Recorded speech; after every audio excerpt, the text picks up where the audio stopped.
Bienvenue sur l'allumeur de réverbère.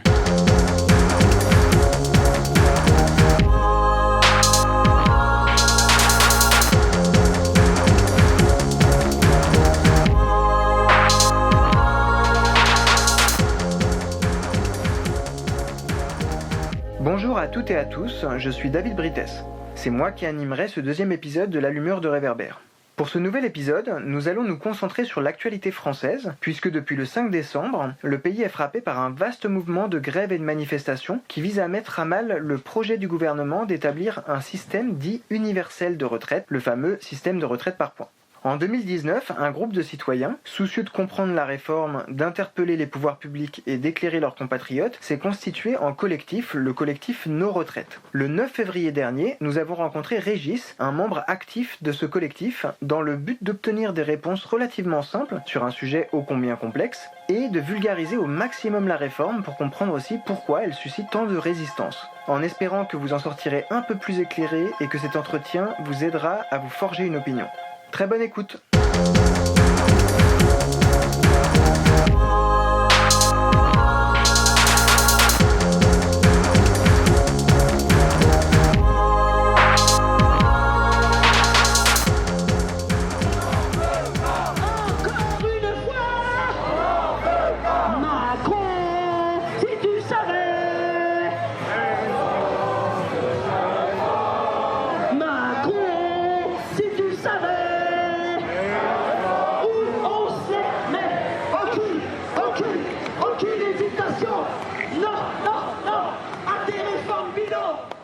Bienvenue sur l'allumeur de réverbère. On est le 9 février 2020, on est posé dans le 20e arrondissement à Paris et on est en compagnie de Régis qui est membre du collectif Nos Retraites.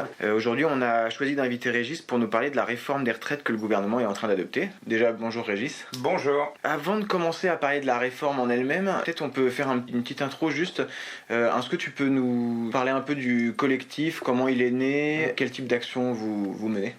Ok, donc bonjour, donc moi je suis Régis, j'ai fait partie de ceux qui ont lancé le collectif en juin de l'an dernier, juin 2019. L'idée de ce collectif en fait c'est que dedans il y avait des économistes, des hauts fonctionnaires qui ont bossé sur les retraites, des militants aussi, des profils assez variés. L'idée en fait c'était qu'il y avait des choses qu'on savait avant la publication du rapport de Delevoye qui a montré l'essentiel de ce qu'allait être le projet de loi de réforme des retraites. Il y a des choses qu'on savait avant qui se sont confirmées avec le rapport et qui sont encore vraies là et qui, quelle que soit la conclusion du débat parlementaire, on sait que c'est le cœur du projet du gouvernement. Donc nous, notre idée, c'était rendre un peu compréhensible, accessible les clés du débat, être sûr qu'on ne dise pas de conneries, donc valider avec des économistes, des statisticiens, pour être sûr qu'on ne dise pas de bêtises. Et en gros, ce qui nous inquiétait, c'est qu'on voyait beaucoup dans notre entourage des gens qui se disaient « Ah, mais c'est trop compliqué » ou « Je comprends déjà pas comment ça marche maintenant, donc je vois pas pourquoi je m'intéresserais au projet de réforme » ou « De toute façon, moi, j'aurais pas de retraite, donc je suis pas concerné. » Et donc nous, on voulait battre en brèche toutes ces choses et dire « Voilà, c'est un sujet qui nous concerne tous, c'est un tiers de nos vies, la retraite. Il faut que les gens se sentent légitimes, simplifier le débat, le rendre accessible pour que les gens osent s'exprimer sur le sujet, quoi. » On va partir du principe qu'il y a des gens qui vont écouter le podcast et qui comprennent pas grand-chose ou qui vraiment ne se sont pas encore renseignés. Vraiment de manière synthétique sur son principe, est-ce que tu peux nous expliquer en quoi consiste la réforme ? Ok, alors du coup, en gros, pour voir où est-ce qu'on va avec ce projet de réforme, il faut voir c'est quoi les retraites aujourd'hui. Aujourd'hui, la retraite, donc, c'est la continuité de son revenu au moment où on finit sa vie active. Donc l'idée de la retraite, c'est que ta retraite représente un pourcentage assez conséquent, comme une assurance vieillesse, de ce qu'est ton dernier salaire. Donc c'est pour ça qu'on cotise pendant une certaine durée, c'est pour pouvoir avoir droit à cette assurance. En gros, l'idée, c'est du système de répartition dans lequel on est actuellement, c'est on a les actifs d'aujourd'hui qui payent pour les retraites d'aujourd'hui. À l'inverse d'un système par capitalisation qui existe dans les pays libéraux, mais qui existe en partie en France, où en gros la capitalisation, on met de l'argent de côté, et c'est notre argent qu'on va toucher au moment de la retraite. Là, le gouvernement, il maintient qu'on va rester sur un système de répartition.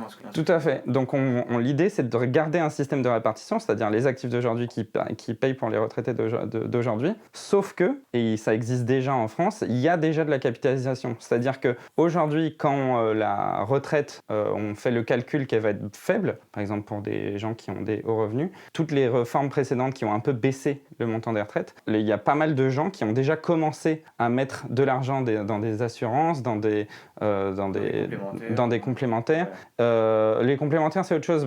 Ça permet permettre de compléter, d'avoir quelque chose de significatif, mais dans des solutions privées pour avoir une retraite plus importante. Donc il y a déjà de l'argent en capitalisation. La question, c'est aujourd'hui, on a essentiellement notre argent qui est dans ce système solidaire de répartition.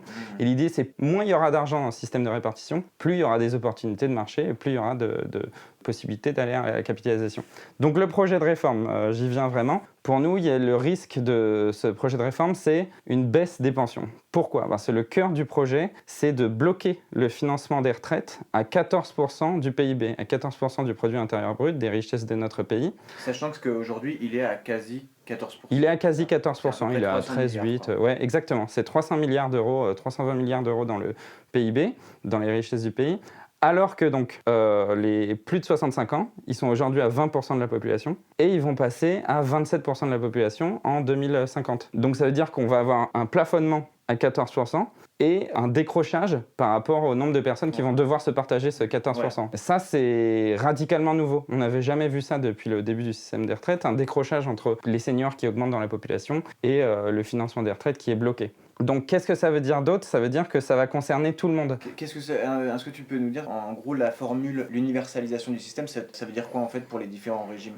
Régimes autonomes, régimes spéciaux, les différences entre public et privé, concrètement, ça veut dire quoi en fait ? Donc en gros, c'est aujourd'hui, il y a beaucoup de professions qui ont des régimes spéciaux, donc qui ont des fonctionnements spéciaux, c'est-à-dire de combien ils payent en cotisation, combien ils mettent de côté, et ben ils vont tous être mis dans le même système, avec quelques exceptions pour les flics, pour les policiers, les militaires et les quelques exceptions que le gouvernement a commencé à céder. Du coup, ça veut dire, pour beaucoup de ces régimes spéciaux, ça veut dire que ça collera pas forcément à ce qu'est leur activité. En gros, typiquement, quand on prend les indépendants et les avocats, ils vont devoir payer comme tout le monde dans le système à points, alors qu'aujourd'hui, ils sont leurs propres patrons. En gros, chaque personne sur son salaire brut a 14% de cotisation salariale, 14% de cotisation employeurs. Donc c'est comme ça qu'on finance les retraites. Les indépendants, comme ils sont leurs propres patrons, eh ben, ils décident de ne pas payer ces 14% et ils mettent des réserves pour pouvoir en gros se constituer leur régime qui leur permettent de ne pas répercuter ce coût sur leurs prestations, sur leur modèle économique. Là, dans le système universel, ils seront obligés de faire comme tout le monde et du coup, ils seraient obligés de payer 28% donc ça voudrait dire répercuter ça sur leurs clients. Mais donc le cœur du projet, en tout cas, le cœur du projet de réforme, c'est ce plafonnement à 14%, ce qui fait que quand on se passera à la retraite, on va avoir un décrochage de niveau de vie. C'est-à-dire que là, en gros, nous, ce qu'on dit, c'est que va y avoir les niveaux de vie vont baisser. Le gouvernement arrive à dire « Non, mais vous inquiétez pas, les retraites vont continuer à augmenter. » Donc, elles augmentent en euros. C'est pour ça qu'ils arrivent à présenter, par exemple, un smicard d'aujourd'hui va avoir sa retraite en 2050 à 2000 euros. Sauf que 2000 euros de 2050, donc les gens ils se disent « Ah, c'est super, mais ça vaut rien, ça vaut pas les euros d'aujourd'hui. » Donc, ce qu'il faut regarder, c'est 2000 euros par rapport à combien de revenus avant. Et est-ce qu'il y a un décrochage ? Et c'est ça qu'on dénonce, nous, c'est qu'il va y avoir un gros décrochage au moment de passer de vie active, de salaire à retraite.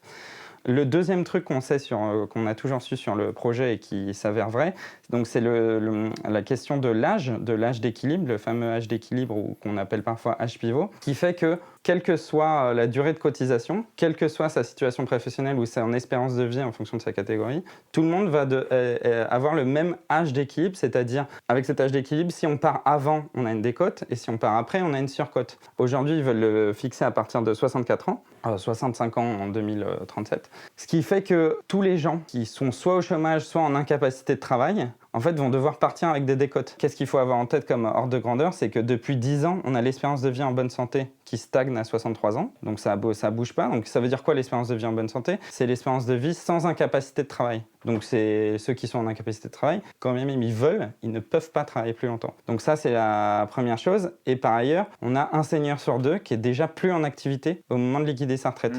Donc il y a de plus en plus de gens, ils ont ni emploi ni retraite. Donc ça veut dire quoi pour tous ces gens d'allonger la durée de départ ? Il va y avoir une baisse, une décote sur leur pension. Mais ça, le gouvernement, il s'est targué au début de ne pas toucher à l'âge de départ. Ce que tu nous dis sur l'âge pivot, en fait, ça nous dit que c'est une grosse blague, puisque ça veut dire que si tu prends ta retraite à 62 ans en ayant cotisé à taux plein, tu as un malus et tu te le traînes jusqu'à ta mort si tu travailles pas jusqu'à 64 ans. Donc en fait, c'est une manière de reculer. En avril dernier, au moment de la restitution du grand débat, de la conférence de presse, c'est Emmanuel Macron lui-même qui disait ce serait hypocrite de décaler l'âge parce qu'il y a un taux de chômage des seniors qui est beaucoup trop grand. Le truc de l'âge d'équilibre, ça leur permet de fictivement garder l'âge de départ légal à 62 ans. Ouais. Donc ça leur permet de dire regardez, on n'y touche pas. Sauf que si on gagne beaucoup moins à 62 ans, mécaniquement, les gens ils vont devoir, pour maintenir le même niveau de vie, travailler plus longtemps. Et donc ça, on sait que c'est assez injuste. Si on regarde juste les espérances de vie en fonction des métiers, entre les 10% les plus riches et les 10% les plus pauvres, il y a 13 ans d'espérance de vie de différence. Enfin, c'est énorme. C'est énorme. Alors là, ce qu'ils ont prévu, c'est qu'on a l'âge pivot, par exemple, à 64 ou 65 ans. Et si on part un an avant, on a moins 5%. Si on part 2 ans avant, on a moins 10%.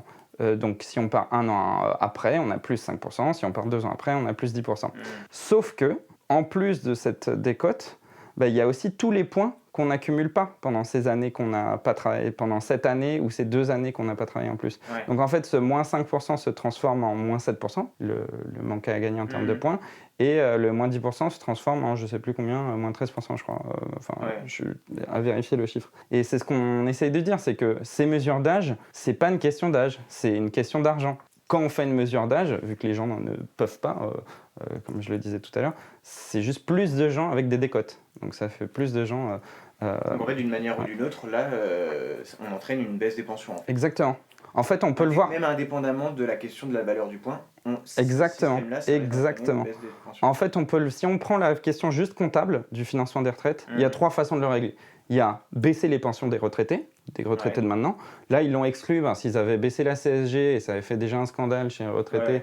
Allonger la durée de travail, ce dont on parle depuis tout à l'heure, c'est-à-dire quand les gens ne peuvent pas, du fait de leur santé ou du chômage, ça veut dire juste avoir plus de gens avec une décote, donc financer moins de retraite, ou augmenter les cotisations. Et donc ça, c'est exclu parce que le MEDEF et beaucoup de gens ne le souhaitent pas, parce que c'est le coût du travail, qu'il ne faut pas y toucher, que c'est tabou.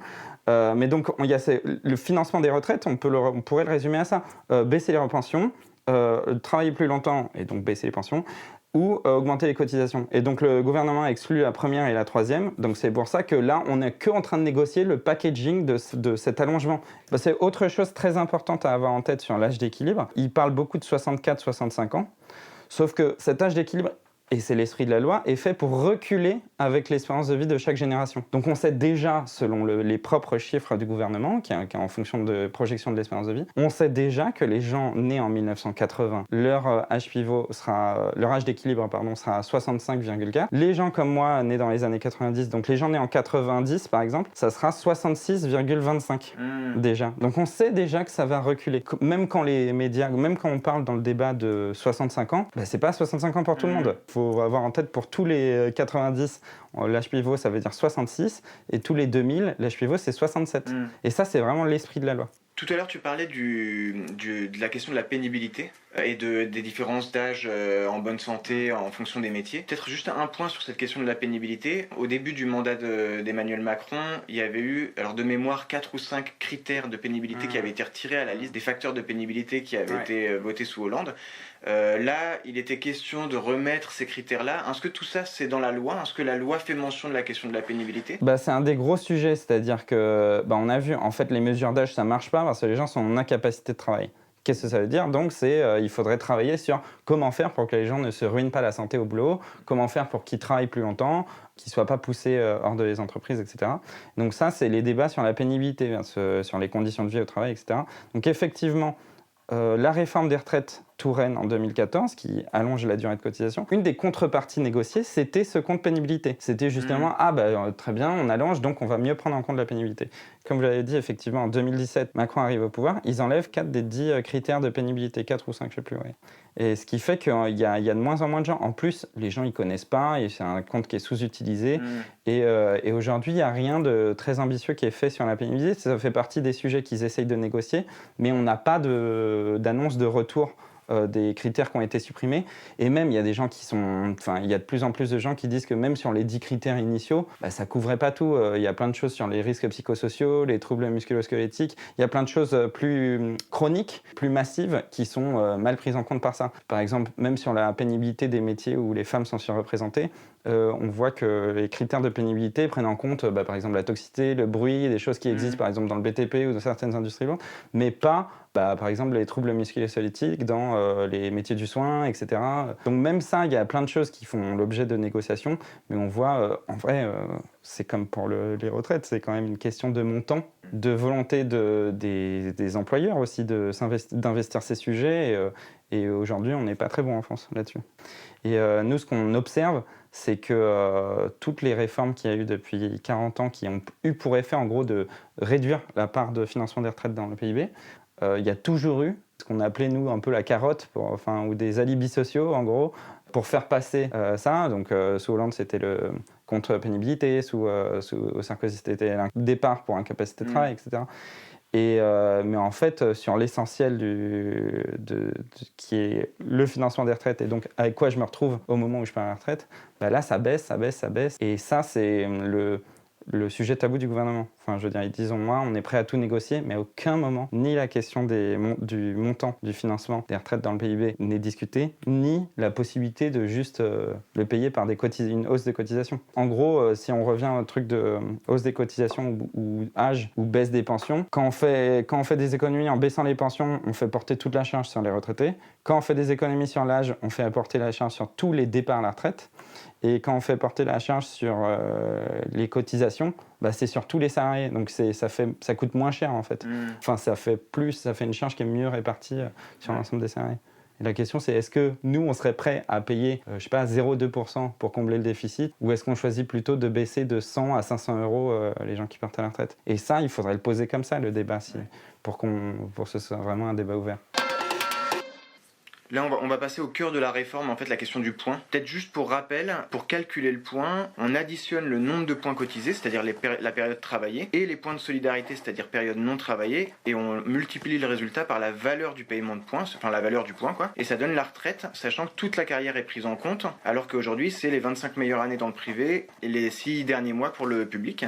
Donc en gros, l'idée, c'est que le point doit être élevé pour que la pension ne baisse pas. L'idée que défend le gouvernement, c'est en gros, chaque euro cotisé donnera le même nombre de points pour tout le monde. Le Premier ministre, il a déjà confirmé que le point ne pourrait pas baisser. Et il a dit que ce serait inscrit dans la loi. Toi, qu'est-ce que tu penses de cette idée-là et qu'est-ce que tu penses de la garantie législative que le Premier ministre a donnée? Alors, là, on rentre dans ce qui est difficile à comprendre parce qu'on parle de plein de choses différentes, alors qu'en fait, c'est assez simple. La valeur du point, c'est quoi? Il y en a deux, en fait. Il y a la valeur à l'achat, quand on cotise, et là, il y a la valeur à la vente ou à la liquidation, ou la valeur de service, c'est-à-dire au moment où on passe à la retraite.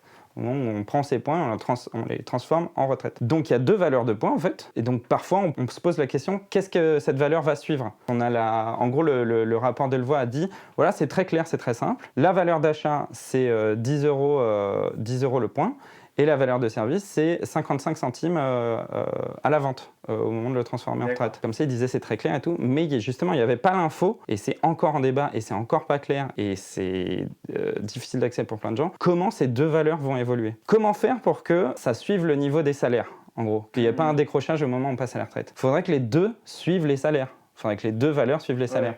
Donc là, dans ce qu'on a vu des rapports, on a la valeur d'achat qui va suivre les salaires. Donc au moment où on cotise, ça va suivre les salaires. Par contre, la valeur de service, ça sera en fonction de l'espérance de vie. Comme je l'ai dit, Quand tu dis espérance de vie, c'est une par génération. Voilà, une estimation moyenne de l'espérance de vie par génération. Par génération, ouais, exactement. Et en fonction de l'inflation. On n'est pas sûr que celle-là suive les salaires. Donc ça veut dire quoi? Ça veut dire qu'on va accumuler des points. Et la question, c'est combien ça vaut vraiment au moment de la liquidation. Et ça, là-dessus, il n'y a pas de garantie. Quand bien même ils garantissent que ça va augmenter, est-ce qu'ils parlent de la valeur d'achat? Est-ce qu'ils parlent de la valeur de liquidation? Nous, la question, c'est qu'est-ce que les garanties là, dans la loi d'aujourd'hui, en quoi elles engagent les gouvernements futurs déjà, Par ailleurs, si on a l'enveloppe globale qui est bloquée à 14%, va bien falloir contraindre en fonction de ce qu'ils appellent les trajectoires financières. Ou, c'est mécanique. Enfin, on va avoir plus de gens qui vont devoir se partager cette enveloppe des 14%. Donc ça veut dire qu'au moment de la liquidation, ça va baisser. Et vraiment, encore une fois, le système à points suit l'espérance de vie. Donc c'est comme s'il y avait un régime par génération, en fait. Et donc je pense que les gens ont bien compris dans le système à points le truc de calcul où on part des 25 meilleures années ou 6 derniers mois pour les fonctionnaires à une prise en compte de toute la carrière. Ça, c'est bien passé, j'ai l'impression, dans le débat, où du coup, dans les années creuses, entre guillemets, il faudra quand même continuer à acheter des points. Et d'où aussi les points de solidarité pour combler certains manques, etc. Sauf que pareil, sur les points de solidarité, il n'y a rien de très précis pour l'instant qui est annoncé. On ne sait pas combien d'argent va y avoir. Et surtout, les points de solidarité, c'est plus les cotisations qui vont financer ça. Aujourd'hui, quand je suis au chômage, c'est le calcul de mes 25 meilleures années qui permettent d'éponger mes périodes de chômage. C'est mes cotisations qui permettent d'éponger le chômage. Demain, mes cotisations, elles me permettent d'acheter mes points, mais je suis dépendant de l'enveloppe qui est dédiée à ça, qui est séparée, pour me payer mes points de solidarité. Et vraisemblablement, une enveloppe séparée comme ça, donc c'est plus dans le système contributif, c'est une enveloppe séparée, elle sera à la merci vraisemblablement de n'importe quel aléa politique. Elle ne fera plus partie intégrante du système. Et ça c'est inquiétant pour toutes les personnes qui vont être dépendantes de ces trucs de solidarité, notamment les carrières à trous où les femmes sont surreprésentées par exemple, ou en cas de maladie, etc. Voilà, ça risque de poser problème. Peut-être juste pour rebondir sur ce que tu disais sur la question de l'espérance de vie. Au sein des régimes actuels, on a un taux de cotisation qui n'est pas modulable en fonction des écarts d'espérance de vie. Et en fait, sur ce que tu disais, en gros, on prendra en compte la moyenne d'espérance de vie d'une génération. Du coup, ça veut dire que si moi, par exemple, je prends ma retraite en 2060, il faut que j'espère qu'il y ait le plus de gens qui vont mourir le plus tôt possible dans ma génération parce qu'on sera moins nombreux à se partager un gâteau. Donc en plus c'est vraiment une logique assurantielle en fait qui prend le contre-pied d'un esprit de solidarité qu'il y avait quand on a mis en place le système actuel de réforme après la Seconde Guerre mondiale. Juste pour compléter ce que tu disais sur la valeur du point justement sur les interrogations qu'il y a dessus, c'était une vidéo qui avait beaucoup tourné et où on voyait François Fillon c'était en 2016, en mars 2016 devant un parterre d'organisations patronales. Lui-même il expliquait qu'il était favorable à la réforme par points, mais en gros il disait moi je suis favorable mais il faut pas mentir, ça va pas régler le problème, le seul intérêt du point c'est on peut le faire baisser pour des raisons budgétaires si nécessaire et du coup on fait baisser les pensions, donc c'était hyper clair et c'est vrai que en fait si on se met du point de vue du gouvernement sur le plan budgétaire, le système par points n'a aucun intérêt si tu ne peux pas faire baisser le point. En fait, d'un point de vue budgétaire, il n'a d'intérêt que si tu peux faire baisser le point. Il y a aussi le fait, en fait, il y a quelque chose qui est très important. Nous, on parle de ça va baisser les niveaux de vie. Pourquoi ? Parce que ça va baisser le taux de remplacement. Le taux de remplacement, c'est ma retraite, c'est combien en pourcentage de mon dernier salaire ? En gros, c'est est-ce que quand je passe à la retraite, paf, ma retraite, c'est les 3/4. Donc c'est ça qui va baisser. Quand le gouvernement dit ça va continuer à augmenter, il parle en euros, il ne parle pas en taux de remplacement. C'est pour ça souvent on leur dit « Ah mais ça va baisser ». Ils disent « Mais non, puisque en euros ça va augmenter ». Si on leur demandait vraiment « Est-ce que les taux de remplacement vont baisser ?» On ne peut pas dire autre chose que oui, les taux de remplacement vont baisser. Et aussi autre chose sur laquelle ils se défendent, c'est ouais mais ça va baisser, ça aurait baissé quand même dans le statu quo. C'est vrai, on a eu 30 ans de réformes qui en gros ont enlevé les fameuses charges patronales, qui en gros ont enlevé des cotisations, donc ont enlevé du financement du système. Donc, donc c'est vrai que le statu quo, il a ses imperfections, il va baisser, et il va se baisser en financement, mais ça a été des choix politiques aussi. Pour préciser un peu, là l'idée, ce serait aussi que ce soit, entre guillemets, les partenaires sociaux qui gèrent la valeur du point, sachant que dans les partenaires sociaux, quelle part tu donnes aux organisations patronales, ça sous couvert de validation du Parlement et sous couvert d'équilibre budgétaire. Donc avec les 14% de plafond, du coup ça veut dire qu'en fait il y a quand même une marge de manœuvre hyper serrée pour les partenaires sociaux.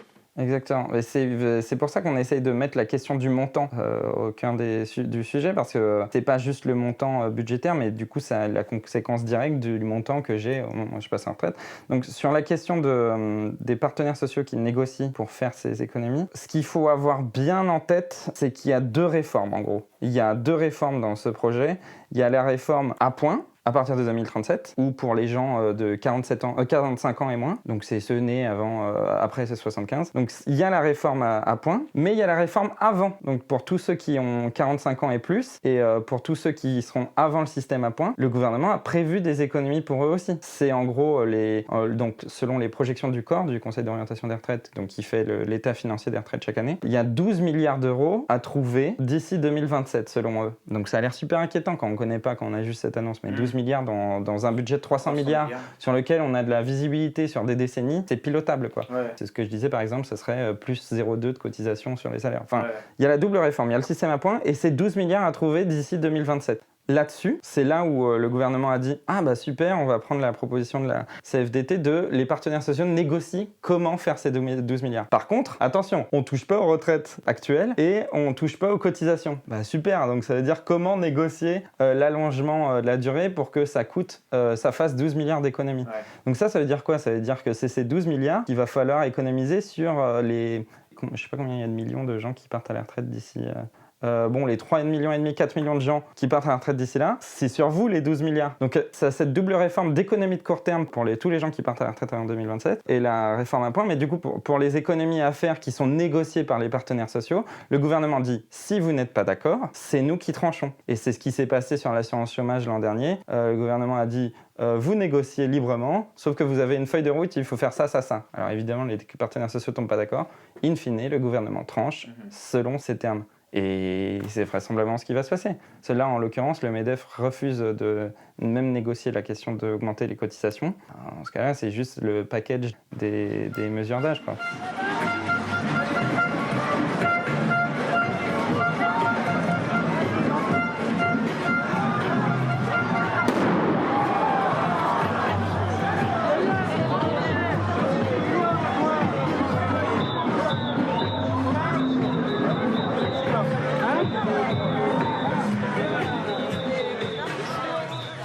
C'est assez simple, il suffit qu'on regarde les pays qui ont servi de modèle, enfin les pays où on a mis ça en place. On peut regarder la Suède et les effets que nous, on pense qui risquent d'arriver sont exactement ce qui sont passés en Suède. On a un système en Suède qui était très solidaire où après la mise en place du système à points, à long terme, qu'est-ce que ça donne? Des seniors pauvres, des gens qui doivent travailler en mauvaise santé plus longtemps et une augmentation des travailleurs pauvres chez les seniors et de la pauvreté chez les retraités. Donc il suffit qu'on regarde, hein, et il y a pas mal d'exemples, c'est ça qui est intéressant. On peut regarder l'Allemagne ou le Chili où il y a des modèles très différents de système à points. Typiquement pendant la crise, en Suède, ils ont baissé les pensions pour faire des économies. Ce qui, en période de crise par exemple, est procyclique, c'est-à-dire que ça a aggravé la crise puisque les seniors consommaient moins, alors qu'en France, nos systèmes de protection sociale, notamment les retraites, ont été contracycliques et ils ont permis d'amortir un peu l'impact de la crise.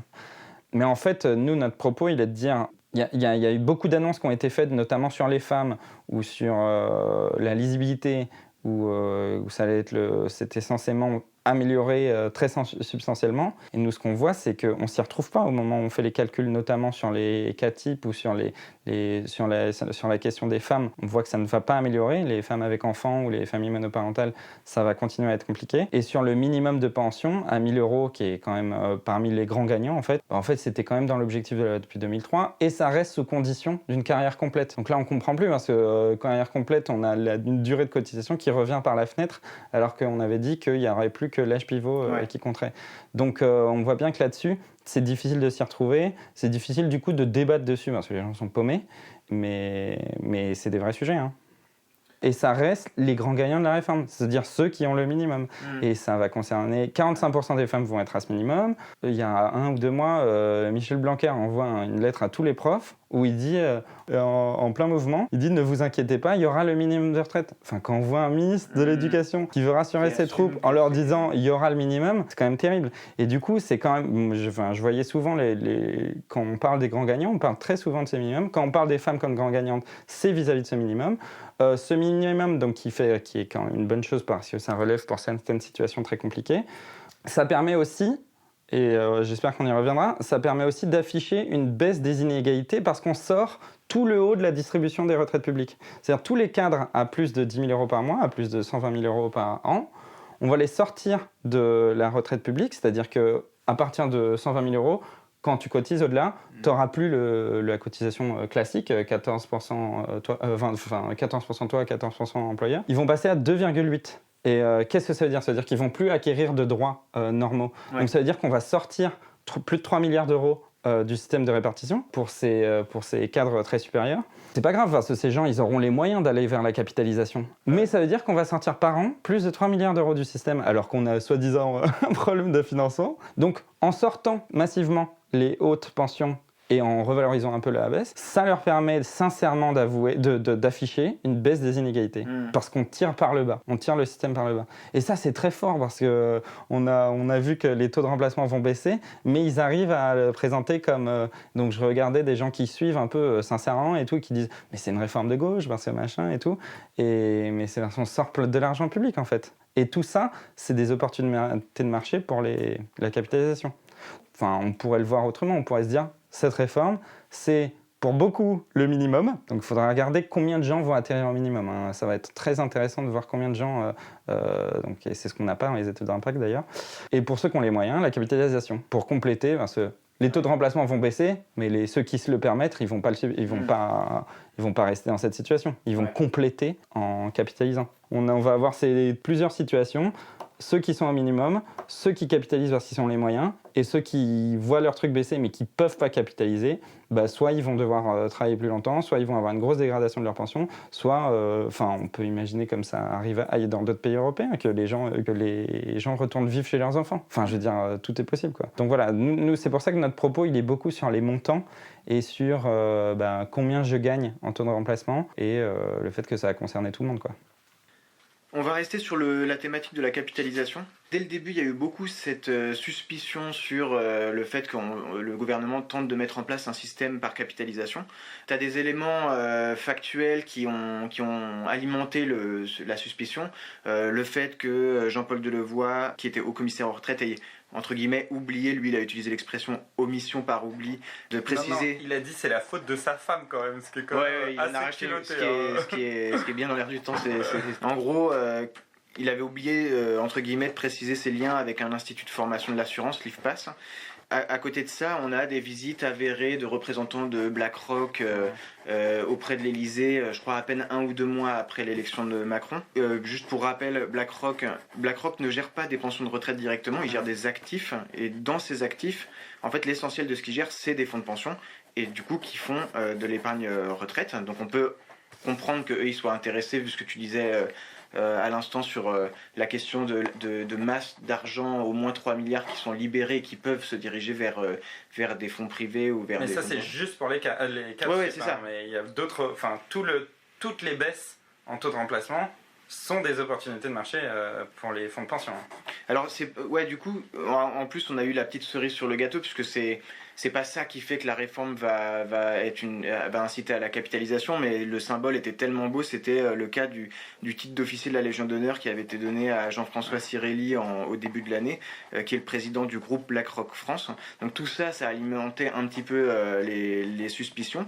Au-delà de ce que tu as dit sur les plus hauts revenus du coup et le passage à une contribution d'un taux de contribution à 2,8% pour ceux qui gagnent plus de 120 000 euros par an, par rapport à la capitalisation, en quoi c'est le symbole justement de ça, tous ces petits facteurs qui alimentent la suspicion? J'aurais tendance à dire, sans même avoir besoin de regarder les symboles et sans chercher, parce qu'il y a beaucoup de gens qui du coup se disent ils sont main dans la main, ça ressemble à du complot ou en gros des groupes d'intérêt qui ont l'air de manigancer. Mais en fait, il faut regarder très cliniquement.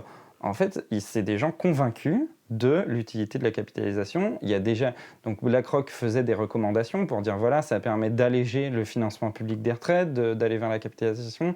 Et c'est plein de gens, des gens qui croient dans l'efficacité du marché ont tendance à aller vers ça. Il y a des recommandations de la Commission européenne sur ouvrir à la capitalisation parce que du coup ça fait moins peser sur les ressources publiques. Donc faut pas le voir comme un truc le grand méchant loup, mais plutôt comme c'est des choix de société en fait. Et on a le droit d'aller dans un sens ou dans l'autre, mais il faut le présenter comme tel, c'est-à-dire plusieurs chemins choix de société sur soit plus de solidarité, plus d'individualisme avec la capitalisation, combien ça représente d'argent, est-ce que du coup on a un filet de sécurité? Parce que le truc de la capitalisation, c'est quand même numéro un, le risque que ça a fait peser en cas de crise. Et comme on l'a vu dans plein de pays, les pensions des gens qui se sont volatilisées avec les crises financières. Du coup, en France, le terrain est prêt, a été préparé, puisque les fonds de pension sont défiscalisés. Donc non seulement on va avoir du financement public qui va sortir des retraites, mais en plus, une fois qu'il sera placé dedans, on va avoir du manque à gagner en termes d'impôts, puisque on a des fonds de pension défiscalisés. Et même la loi Pacte a mis en place des choses pour faciliter la mise en place de assurance. Est-ce que tu peux... La loi Pacte, donc, je sais pas... Je vais compléter si tu veux, je dis juste un mot et après on peut... moi, je trouve qu'il y a un lien très fort à faire justement entre cette question de la baisse de contribution pour ceux qui gagnent plus de 120 000 € par an avec cette loi Pacte justement dont on a très très peu parlé je trouve l'année dernière alors que c'était un grand fourre-tout et qu'il y avait des trucs super importants dedans. Et un des éléments je trouve qui est assez bien facile à relier avec cet élément de baisse de contribution pour les plus hauts revenus dans le fonds commun des retraites, c'est le fait que dans la loi Pacte, on a des cotisations dans des fonds d'assurance privée qui sont défiscalisés dans le cadre de plans d'épargne engagés dans le cadre des entreprises. Donc au-dessus de 10 000 € par mois, il y a des avantages fiscaux, donc ça veut dire qu'ils sont payés par le contribuable. Et donc le gouvernement peut se targuer de dire on ne fait pas de capitalisation. En fait, fiscalement, depuis l'année dernière, il l'incite. Donc, et du coup, ça veut dire que là, on a des seuils élevés, mais en fait, une fois que la structure du nouveau système elle est en place, pour un futur gouvernement, c'est pas très compliqué de baisser les seuils pour généraliser encore plus le phénomène de capitalisation, parce que du coup on libérera encore plus d'argent et les gens, s'ils veulent pouvoir cotiser, en fait ils se tourneront vers des fonds d'assurance privée ou vers des fonds de pension. Oui, tout à fait. Oui. Tout est prêt pour. Du coup, ça se fait déjà. Certains dans le collectif, là, on se connaissait des manifs sur la réforme des retraites en 2010. Okay. Et en fait, c'est déjà ce qu'on disait, c'est-à-dire n'importe quelle baisse d'argent dans le système public, les gens qui le peuvent vont compenser. Donc ça va faire des opportunités de marché pour les assureurs. Et on a des champions en France de l'assurance privée. À l'époque, il y avait le frère de Sarkozy, au moment où Sarkozy passe sa loi, qui était à la direction de CNP Assurance, qui est un des plus meilleurs assureurs privés. On se dit quand même, il y a des questions de conflit d'intérêts. Parce que là, on parlait de conflit d'intérêts en parlant des figures les plus connues. Mais il faut regarder les parcours, les carrières des gens qui sont dans les cabinets de Édouard Philippe. En fait, pourquoi pas si c'était assumé, voilà, on a la conviction que la capitalisation, c'est mieux, c'est comme ci, c'est comme ça. Mais là, on a un peu un double discours où on nous dit « Ah, mais là, c'est grâce à nous que la répartition est protégée », alors qu'en fait, il la dévitalise, quoi. Encore une fois, pour une question de montant, on va mettre 14% du PIB dans nos retraites publiques. Le reste, c'est chacun pour soi, quoi. Alors un mot sur la question du financement des retraites. On nous dit que le système des retraites il n'est pas finançable à terme, que c'est en déficit. Toi, qu'est-ce que tu penses de ça ? C'est très intéressant de comment on analyse les déficits. Qui fait école sur le sujet, c'est le COR, c'est le Conseil d'orientation des retraites. Chaque année, ils sortent leur rapport au printemps. Tout est prévisible depuis longtemps. Donc la plupart des chiffres, ils étaient en place. Pour la première fois, Édouard Philippe demande un rapport au COR pour qu'il sorte en plein novembre, en plein débat, pour nous annoncer « Oh là là, c'est catastrophique, entre 7 et 17 milliards d'euros d'économies à faire d'ici 2025 ».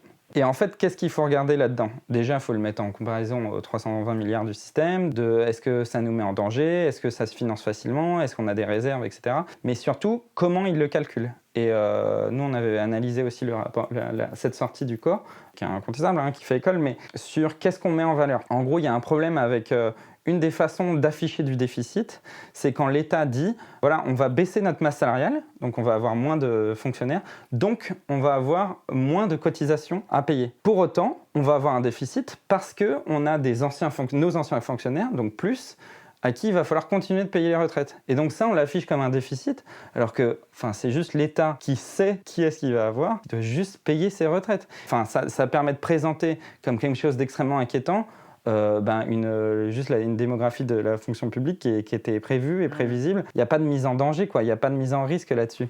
Et on a par ailleurs plein de fonds de réserve. Et du coup, c'est un peu irritant de voir qu'on nous fait ces chiffons rouges de 12 milliards à trouver d'ici 2027, alors qu'on va retirer, rien que sur les cadres, 3 milliards par an, minimum. Donc on se dit, c'est pas sérieux. Ce n'est pas sérieux. Et du coup, on est un peu agacé de voir qu'il n'y a pas de débat ouvert sur le montant, combien on veut y mettre, pourquoi, est-ce que c'est bien, est-ce que c'est mal. Et on a c'est un peu ce dogme, une forme de dogmatisme sur ces 14 à 13% pour une part aussi importante de la population, quoi.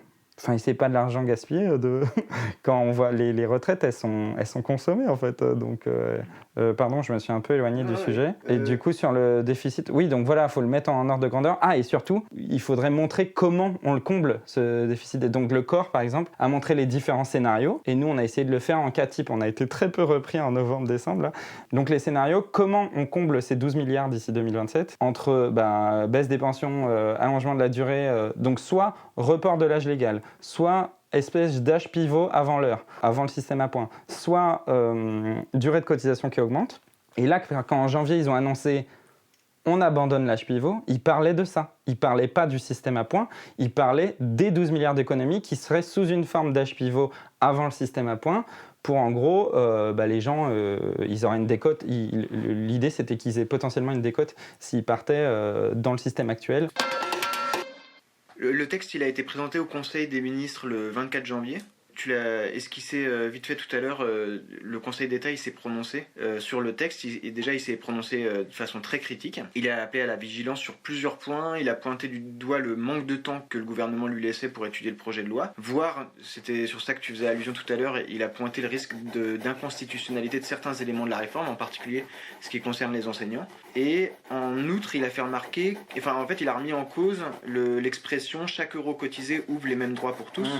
En précisant, je cite, que ce slogan il reflète imparfaitement la complexité et la diversité des règles de cotisation ou d'ouverture des droits. En gros, il a dit c'est pas un régime universel, c'est plutôt un système universel par points qui comporte 5 régimes différents et du coup il a remis en cause un peu cette question de l'universalisation. Comment toi tu perçois les débats parlementaires qui ont cours pour l'instant ? Comment tu vois la suite au niveau du processus de vote de la loi, etc.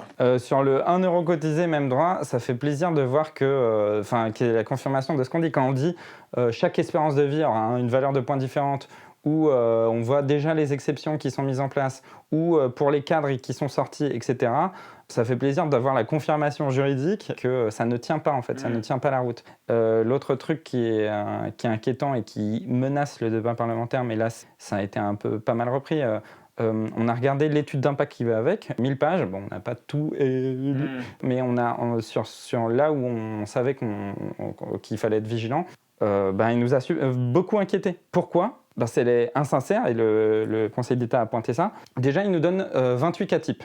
C'était pareil sur le rapport Delevoye, il y en avait 9, et là on voit que la majorité sont favorables au système à points. Donc on se dit, ok, d'accord, on va regarder ça en détail. Et en fait, quand on regarde les vrais chiffres, c'est-à-dire notamment, ils appliquent à tout le monde, dans ces cas types, l'âge d'équilibre à 65 ans. Et donc, ils l'appliquent aux gens 90 ou 2000. Alors que l'esprit même de leur propre loi est de reculer cet âge d'équilibre. Donc, on se retrouve avec ça qui est déjà faux de une.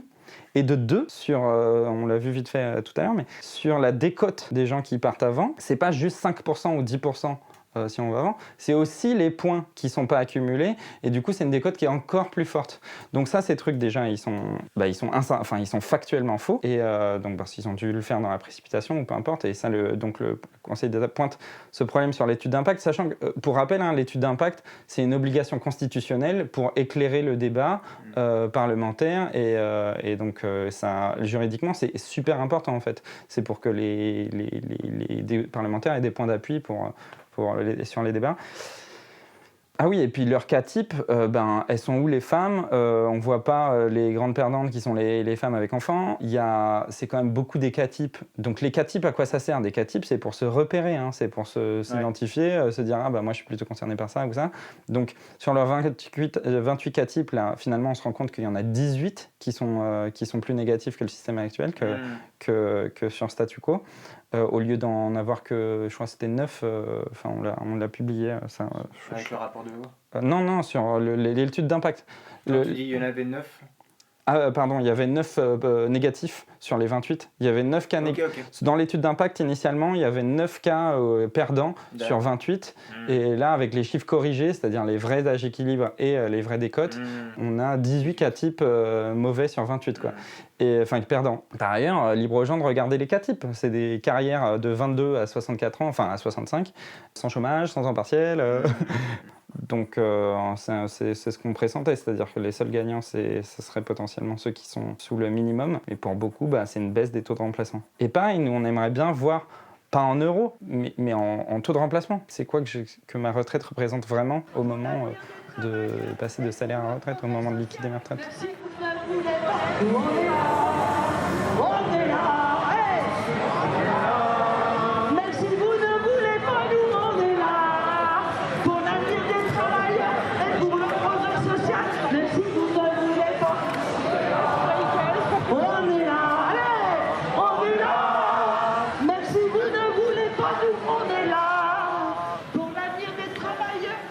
Un dernier mot sur le collectif Nos Retraites.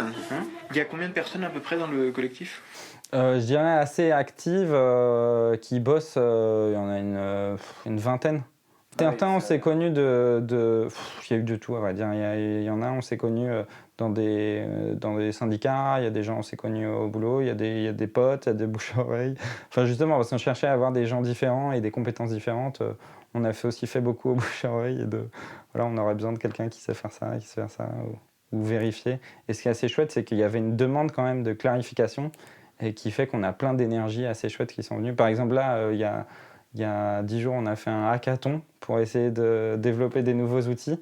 Donc on l'a fait à la base, qui est un lieu qui est très occupé par des assos environnementales, donc ça nous a permis d'avoir des contacts intéressants avec eux. Mais du coup, le hackathon lui-même nous a permis plutôt de retrouver des contacts avec des milieux très militants sur les questions numériques, et on sentait qu'il y avait une énorme appétence de tout leur savoir d'expertise, de aussi le mettre au service d'autres luttes, d'autres combats, comme par exemple la question des retraites. Donc c'est assez intéressant, parce que on a plein de gens très intelligents qui se sont rapprochés de nous, donc on a eu de la chance. Où est-ce qu'on peut s'informer pour assister à un des cycles de formation ou à une des formations du collectif sur la fin? Donc là où on produit le plus de contenu, c'est sur les réseaux sociaux, donc sur Facebook, Twitter. Sur Twitter, c'est @nosretraites. Sur Facebook, c'est Collectif Nos Retraites. Sur YouTube, on a du coup une formation d'une demi-heure. Donc pareil, il suffit de taper Collectif Nos Retraites. Il y a des vidéos d'1 minute pour avoir des trucs un peu plus classiques. Sinon, du coup, on a fait pas mal de médias. Donc voilà, en tapant Nos Retraites, on devrait pouvoir trouver des choses. Sinon, notre site internet, c'est réformedesretraites.fr. Et puis, avec d'autres camarades, entre guillemets, on a produit d'autres supports, par exemple laretraite.lol, avec le mouvement qui s'est fait très bien faire des infographies, qui donne des arguments en fonction de sa situation, c'est-à-dire je suis jeune, ou je suis actif, ou je suis cadre, etc. Je suis homme, je suis femme. Donc il y a laretraite.lol, il y a laretraite.lol/grande gagnante pour vraiment un focus sur les femmes, parce la question des femmes était vraiment un des arguments de vente du gouvernement. Et en fait, quand on regarde les détails et qu'on déconstruit, on se voit qu'il y a pas mal de loups. Et il y a eu un grand meeting en décembre avec plein de militantes de plein de bords différents qui ont fait du décryptage sur plein de points qui étaient extrêmement intéressants. Donc sur laretraite.lol/grande gagnante, il y a beaucoup de ces argumentaires. Tu disais que au niveau des cas types, les femmes étaient un peu absentes en fait. Ouais. Et puis on voit qu'elles sont assez perdantes. En termes d'autonomie financière des femmes, il y a des grosses questions. Le fait que la pension de réversion, c'est-à-dire la pension quand on devient veuf de son conjoint, disparaisse en cas de divorce ou soit activée qu'après, aujourd'hui c'est 55 ans, maintenant ça sera plus tard, vers 62 ans vraisemblablement.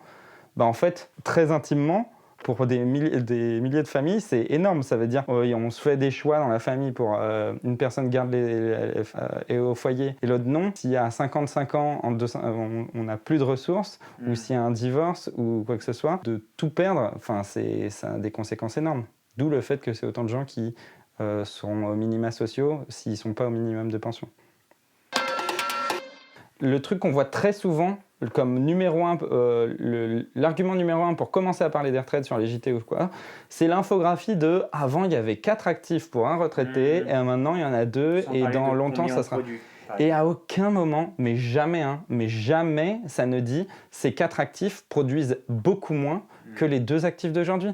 Et c'est pour ça que c'est une question de montant à se partager. C'est pas une question on ne peut pas discuter en absolu.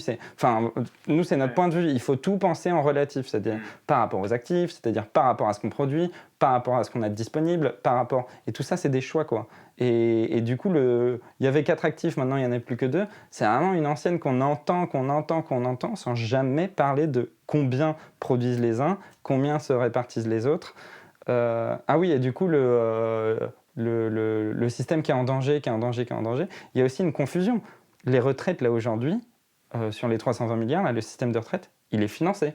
Il y a 1 milliard peut-être, à 1 milliard près, ce qui, dans le pourcentage des retraites, est très faible. Il est financé. Les gens confondent les retraites avec, par exemple, le budget de l'État. Si on nous parle tout le temps de « on est en dette », ce n'est pas le cas des retraites. On parle de choses très séparées. Donc les retraites, elles se financent parce qu'on en a fait le choix. Et si à l'avenir ça se dégrade, c'est parce qu'on l'a choisi aussi. On a choisi parce que nos entreprises payent moins de cotisations. On a choisi de faire des exonérations. On a choisi d'alléger la masse salariale dans la fonction publique. Exactement. On choisit de sortir. Autant que les hommes. Ouais, exactement. On choisit de sortir les seniors des entreprises. On choisit de faire des départs. Donc, alors qu'il y a de quoi être créatif. On peut le penser de façon comptable, baisser les retraites, allonger la durée, donc baisser les retraites, ou augmenter les cotisations. Mais on peut être créatif aussi. On peut se dire, voilà, comment on fait pour être en meilleure santé dans l'entreprise ? Comment on fait pour que les gens aient une formation continue tout au long de leur vie, qui sont bien dans leur boulot, qui continuent à rester productifs ? Comment on fait pour protéger juste la santé des seniors ? Comment on fait pour… tout ça, c'est des choses super concrètes du quotidien. C'est ce que tu disais tout à l'heure, en fait, c'est quel sens on donne à la place au regard qu'on a sur les personnes âgées, quelle place on leur donne dans la société. Ouais, et au travail, et c'est des questions, si on se pose 2 minutes, moi je vois avec mes collègues qui ont 60 ans, c'est extrêmement concret, c'est genre, c'est ta chaise, ton sac à dos, tes horaires, et tout ça, ça a un impact indirect mais majeur sur… quand on part à la retraite et du coup le financement du système. Sauf que c'est l'angle plus humain, quoi, mais qui statistiquement et économiquement est très important, quoi. Est-ce qu'il y a un dernier point qu'on n'aurait pas abordé sur lequel tu voudrais revenir, ou un truc que tu voudrais préciser, ou même de manière un peu plus générale sur la réforme ou sur votre activité? Si, dernier point que j'ai pas eu le temps d'aborder, c'est super important, notamment chez les jeunes, j'aurai pas de retraite de toute façon. Ou il y a aussi ceux qui disent mais la planète va s'effondrer, donc c'est même pas le sujet. Alors la question de… Non mais c'est vrai que ça angoisse plein de gens, et en fait, faut se dire, la retraite, c'est quoi ? En fait, c'est comment on se répartit ce qu'on a. C'est pour ça que c'est de la répartition. C'est pourquoi on appelle ça par répartition. On a notre masse de salaire, on a la masse de ce que produisent les entreprises. Il y a un bout qui part en investissement, il y a un bout qui part en dividende, il y a un bout qui part en salaire, il y a un bout qui part en protection sociale. Donc la question, c'est combien on se répartit ça. Donc même si demain on a je sais pas, le PIB baisse ou j'en sais rien, je connais pas bien, donc je vais potentiellement dire des bêtises. Politiquement, la question qui est derrière, c'est comment on se répartit ce qu'on a. Donc peu importe en fait la question de ce qu'on a. La question, c'est comment on se le partage. Est-ce qu'on veut que nos seniors aient un niveau de vie équivalent au reste de la société, ou est-ce qu'on les met de côté et on ne met pas d'argent, on ne leur partage pas d'argent. En fait, on peut le résumer à ça. Donc ça, c'est sur si tout va mal. Mais sinon, j'aurai pas de retraite, de façon un peu plus classique, quand en fait toutes les projections du statu quo ou toutes les projections de faible croissance, etc., il y aura toujours du financement des retraites. Tant qu'il y a du salaire, il y a des cotisations. Donc tant qu'il y a des cotisations, tant qu'il y a du salaire, il y a de l'argent pour la protection sociale. La question, c'est pas est-ce qu'il y aura pas. La question, c'est combien. Dans tous les cas, on aura une retraite, c'est certain.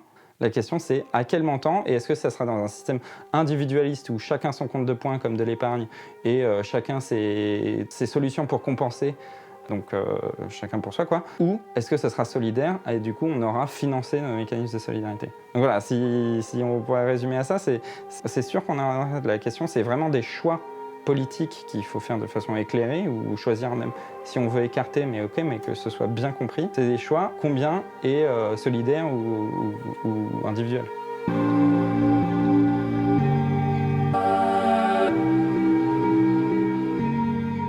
On arrive au terme de ce deuxième épisode.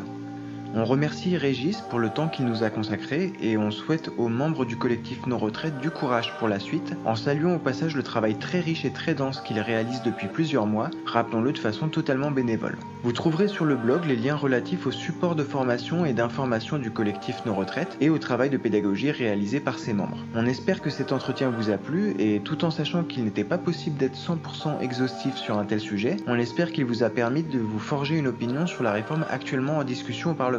N'hésitez pas à partager l'épisode si le sujet vous a intéressé ou si vous connaissez des gens que ça peut intéresser ou qui souhaitent s'éclairer sur la réforme. À bientôt et gardons nos lanternes allumées.